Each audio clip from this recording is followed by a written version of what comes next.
میرے پیارے محبوب کی آنکھوں میں آنسو آ گئے، بے خبر وہ غلاموں سے وہ آقا آ گئے۔ حضور صلی اللہ علیہ وسلم کی آنکھوں میں حضور صلی اللہ علیہ وسلم نے دعا فرمائی، کیا کہا، میرے بلال کو نجات دے دے، یا اللہ میرے بلال کو نجات دے دے۔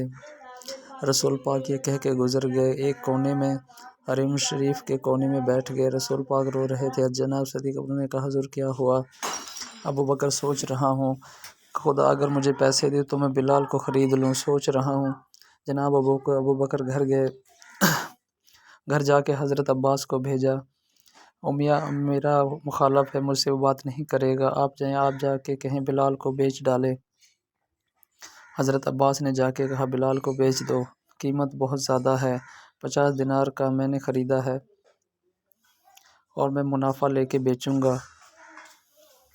حضرت عباس نے آ کے جب صدیق اکبر کو بتایا تو ابو بکر صدیق فرمانے لگے، چل مجھے ساتھ ہی لے جا۔ پہنچے، جب صدیق کو آتے دیکھا تو چڑھ گیا، کہنے لگا، ابو بکر اگر تو بلال کو خریدنا چاہے تو جو تیرے پاس رومی غلام ہے وہ مجھے دینا پڑے گا، 2 لونڈیاں اس کے ساتھ دینی پڑیں گی، اور یہ 50 دینار کا میں تجھ سے 2000 دینار لوں گا۔ حضرت صدیق اکبر رضی اللہ عنہ نے فرمایا، مجھے منظور ہے۔ تو ابو بکر صدیق نے وہ تینوں غیر مسلم غلام 2000 دینار لیے، اور حضرت عباس نے بھی کلمہ نہیں پڑھا تھا۔ کہنے لگا، ابو بکر تو کامیاب تاجر کیا کرنے لگے ہو؟ حضرت ابو بکر صدیق کہنے لگے، آپ نے بھی کلمہ نہیں پڑھا، آپ کو اس سودے کا پتہ نہیں، آپ ابھی اس لذت شنائی سے واقف نہیں، آپ نے یہ ذائقہ چکھا نہیں، آپ ابھی اس راہ سے گزرے نہیں، آپ کو پتہ نہیں یہ بھی ایک ذائقہ ہے، یہ بھی ایک سودا ہے، یہ بھی ایک گہرائی ہے، یہ بھی ایک مزہ ہے، اس کا بھی آپ کو علم نہیں، آپ نے کلمہ نہیں پڑھا۔ محبت کو سمجھنا تو ناز خود محبت کو کنارے سے کبھی اندازہ طوفان نہیں ہوتا۔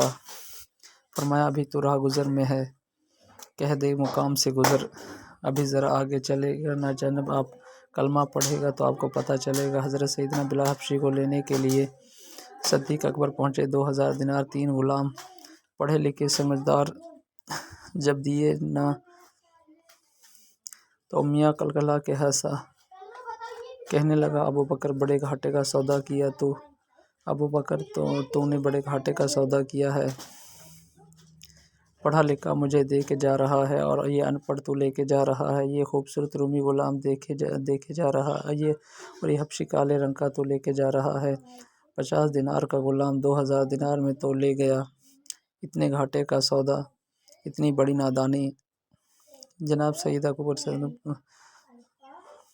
امیہ تو کافر ہے، لیکن تو نے ابھی بھی پیسے تھوڑے مانگے ہیں، لیکن تو نے ابھی انہیں بلا مصطفیٰ عشق کا رنگ دیکھا ہے، فرمایا تو ابھی اس کے رنگ میں الجھا ہوا ہے، میں تو اس کے باطن کا حسن ہے اور وہاں تک پہنچ گیا ہوں۔ حضرت بلال حبشی رضی اللہ عنہ ہاتھ کھڑے، جناب ابو بکر صدیق رضی اللہ تعالیٰ عنہ نے ارشاد فرمایا، اگر میں یمن کا بادشاہ ہوتا اور تو مجھے کہتا کہ بلال میں تب دوں گا جب تو یمن کی حکمرانی دے گا، فرمایا میں تجھے یمن کی حکمرانی دے دیتا، لیکن اولاد کو ضرور خرید کر لے جاتا۔